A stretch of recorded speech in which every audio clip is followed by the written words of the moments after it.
সুপেয় পানির জন্য হাহাকার চলছে চট্টগ্রাম মহানগরীর বেশ কিছু এলাকায়। মাসখানেক ধরে সাধারণ মানুষের ভোগান্তি চরমে। রমজানেও পানি না পেয়ে ক্ষুব্ধ ভুক্তভোগীরা। এরই মধ্যে ওয়াসা ভবন ঘেরাও করে বিক্ষোভও হয়েছে। সঞ্চালন লাইন ক্ষতিগ্রস্ত হওয়ায় এই সংকট বলছে কর্তৃপক্ষ।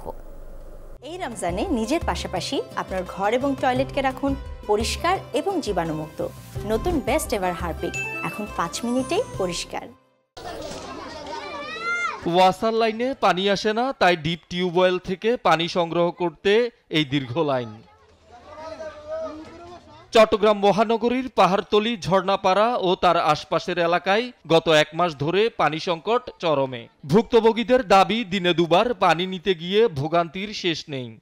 সবাই তো আমরা রোজাদার মানুষ, এরকম রোদের থেকে টাড়াভাঙ্গা রোদের থেকে আমরা পানি নিয়ে যেতেছি। এখানে লাইন ধরে আমাদের মহিলারা সারাদিন রোজা থেকে পানি নিয়ে যাচ্ছে। সব সময় 2 ঘন্টা কলসি দুগালো সিরিয়ালে খাড়াই থাকার লাগে। স্যার কি কর্ম কাজ করে খামো না পানি টানবো? 5 তলা থেকে নামি এখানে পানি লইতো। নিয়মিত বিল দেওয়ার পরও সুপেয় পানি না পেয়ে ক্ষুব্ধ স্থানীয়রা।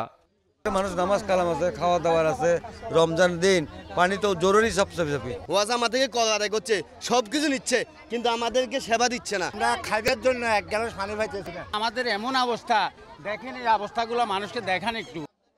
মূল সঞ্চালন লাইন ক্ষতিগ্রস্ত হওয়ায় পানি সরবরাহ ব্যাহত হচ্ছে বলছে ওয়াসা। 2টা পাইপ ক্ষতিগ্রস্ত, এগুলো ট্রান্সমিশন লাইন, এগুলা আবার আছে মাটির প্রায় 15 ফিট নিচে। তো এইগুলাকে আপনার এক্সকেভেট করে বের করে পাইপ প্রিপেয়ার করা, এটা একটু জটিল বিষয়। পানি না পেয়ে গেল মঙ্গলবার চট্টগ্রাম ওয়াসা ঘেরাও ও বিক্ষোভ করে ডবল মুরিং এলাকার বাসিন্দারা। শহীদুল সুমন, যমুনা নিউজ, চট্টগ্রাম।